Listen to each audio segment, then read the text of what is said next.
وہ لقمہ جو اپنی بیوی کے منہ میں محبت کے ساتھ ڈالتا ہے اس لقمے پر بھی اس کو ثواب ملتا ہے. اس وجہ سے ثواب ملتا ہے کہ میرے آقا نے حکم دیا اپنے اہل و عیال کا خیال رکھو. اگر ہم دل میں یہ ارادہ رکھیں اے میرے مولا آپ کی سنت مبارکہ ہے اپنی ازواج اپنے اہل و عیال کے ساتھ میں بہتر برتاؤ کرنے کا, میں نے آپ کی اسی سنت پر عمل کیا ہے, دل میں یہ ارادہ آیا, اس ارادے پر بھی ثواب ملے گا. کتنا آسان ہے ثواب حاصل کرنا, کتنا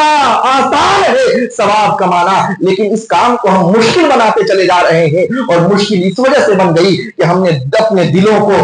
دلوں کو فاسد خیالات سے جوڑ دیا ہے, اپنے دلوں کو برائیوں کے اندر ڈال دیا ہے, اپنے دلوں کو بری خواہشات کے پیچھے لگا دیا ہے. اور ایک بہت خوبصورت قول مجھے یاد آ رہا ہے حضرت رابعہ بصریہ رضی اللہ عنہا کا. وہ تو بڑی تقیہ صالحہ نقیہ تھی, ان کی ولایت و کرامت کا تو اقرار بڑے بڑے صلحاء شہداء نے کیا ہے. حضرت رابعہ بصریہ جو خدا کی ایک ایسی نیک بندی ہے جو ہمہ وقت رب تعالیٰ کو راضی کرنے کی فکر میں رہتی ہے, ہر لمحہ خدا کو راضی کرنے کے لیے غور کرتی رہتی ہے. وہ حضرت رابعہ بصریہ کہتی ہے اے میرے پروردگار اگر میں تیری عبادت اس نیت سے کروں, اس ارادے سے کروں کہ تو مجھے جنت بخش دینا, تو اے میرے مولا میں تیری بارگاہ میں گزارش کر رہی ہوں کہ تو مجھے جنت سے محروم کر دینا. اور اگر اے میرے پروردگار میں تیرے عذاب میں تیرے حرام کاموں سے, تیرے حرام کردہ چیزوں سے, اور جن چیزوں کو تیرے حرام فرمایا ہے ان چیزوں سے اس لیے بچوں کہ تو مجھے جنت عطا کرنا, تو اے میرے پروردگار تو مجھے جنت سے محروم کر دینا. اور اگر میں برائیوں تو اس لیے کروں کہ میں عذاب نار سے دوچار ہو جاؤں, میں عذاب نار میں پڑ جاؤں, تو میرے پروردگار مجھے عذاب نار میں ڈال دینا, اس لیے کہ مجھے جنت کی تمنا اور جہنم کا خوف نہیں ہے, مجھے تو صرف تیری رضا اور ناراضگی پیش نظر ہے. تو مجھ سے راضی ہو جائے یہ تمنا ہے, اور تو مجھ سے ناراض ہو جائے اس چیز کا خوف ہے. اے میرے پروردگار میں جنت کی تمنا میں عبادت نہیں کرتی ہوں یا جہنم کے خوف کی وجہ سے گناہوں سے نہیں بچتی ہوں, بلکہ میں بچتی گناہوں سے اس لیے ہوں کہ راضی کرنا تجھے ہوتا ہے, اور عبادت اس لیے کرتی ہوں کہ راضی کرنا تجھے مقصود ہے. اے میرے عزیزو میں بتانا یہ چاہتا ہوں ثواب کمانا بڑا آسان ہے, اس ثواب کمانے پر توجہ دیجئے اور دل کے ارادوں کو بہتر اور نیک بنائیے, اسی نیک ارادے کے مطابق آپ کو ثواب ملے گا. وما علینا الا البلاغ المبین. السلام علیکم ورحمۃ اللہ تعالی وبرکاتہ.